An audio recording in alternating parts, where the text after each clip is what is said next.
Hello everyone, I am अंकुर सूरी और आज आपके साथ बहुत इंटरेस्टिंग बात करनी है।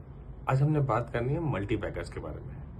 हम सब ने सुना है टाइटन के बारे में, हम सब ने सुना है बजाज फाइनेंस के बारे में और हम सब ने सुना है आईशर के बारे में।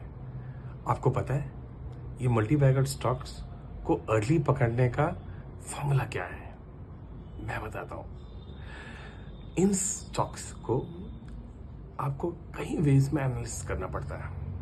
पहले कि बिजनेस मोड क्या है, what is the business mode. क्या ये कंपनीज अच्छा आरओई देती हैं, कंसिस्टेंट ग्रोथ दे रही हैं और इनका आगे ग्रोथ पोटेंशियल क्या है, जैसे कि मार्केट पेनिट्रेशन क्या है और आगे स्कोप क्या है ग्रोथ का। क्या ये कंपनीज 20 साल के बाद होंगी और होंगी तो किस अवतार में होंगी। एक स्टॉक के बारे में आज बात करना चाहता हूँ। बहुत सारे स्टॉक्स हैं और धीरे धीरे कवर करूंगा। एक स्टॉक के बारे में बात करना चाहता हूँ, लेकिन before I talk about this particular stock, this is neither a buy nor a sell recommendation. It is just a knowledge sharing where you could observe what I am saying, take a decision on the basis of the consultation of your financial advisor before buying or selling this stock. Okay? एक stock जो के बारे में बात कर रहा था वो है इंडिया मार्ट इंटरमेश। ये स्टॉक जो है, पहली बात तो ये स्टॉक एक अच्छे बिजनेस में है और इसका कोई कॉम्पिटिटर नहीं है। जैसे हम चाइना में अलीबाबा की बात करते हैं, जहाँ B2B सेगमेंट में हम चाहते हैं कि ट्रेड हो, मतलब बायर्स और सेलर एक दूसरे को फाइंड कर सकें। इंडिया मार्ट इंटरमेश वही काम करता है। अब इस स्टॉक को आप ऑब्जर्व कीजिए। मेरे पास कुछ डेटा है मार्च 2024 से लेके सितंबर 2024 में। हम शेयर होल्डिंग पैटर्न को देखते हैं। प्रमोटर में कोई चेंज नहीं है, मतलब 49.21% था।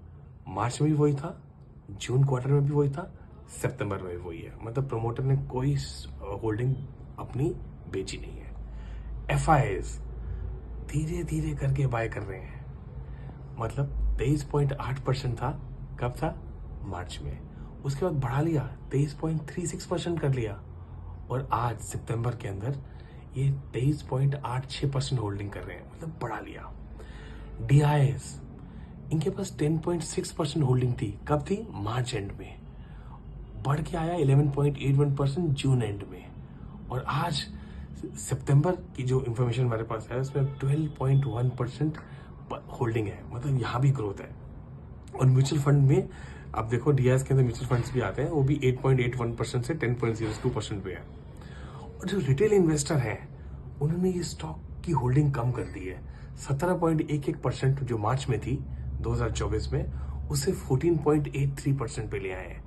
इसका मतलब जो वीक हैंड्स हैं इन स्टॉक को बेच रहे हैं और स्ट्रॉन्गर हैंड्स में ये स्टॉक आ रहा है।